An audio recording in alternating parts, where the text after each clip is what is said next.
जब दुख की नदिया में हमने जीवन की नाव डाली थी, था कितना कसबल बाहों में, लहू में कितनी लाली थी। यूं लगता था दो हाथ लगे और नाव पूरम पार लगी। ऐसा न हुआ, हर धारे में कुछ अनदेखी मंझधारें थीं। कुछ मांझी थे अनजान बहुत, कुछ बेपरखी पतवारें थीं। अब जो भी चाहो छान करो, अब जितने चाहो दोष धरो।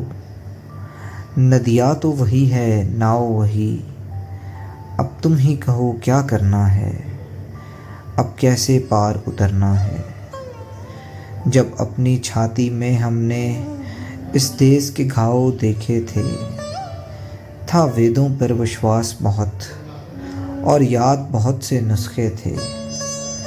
यूं लगता था बस कुछ दिन में सारी बप्ता कट जाएगी और सब घाव भर जाएंगे। ऐसा न हुआ, ऐसा न हुआ कि रोग अपने कुछ इतने ढेर पुराने थे, वेद उनकी टो को पा न सके और टोट के सब बेकार गए। अब जो भी चाहो छान करो, अब जितने चाहो दोष धरो। छाती तो वही है, घाव वही, अब तुम ही कहो क्या करना है, ये घाव कैसे भरना है।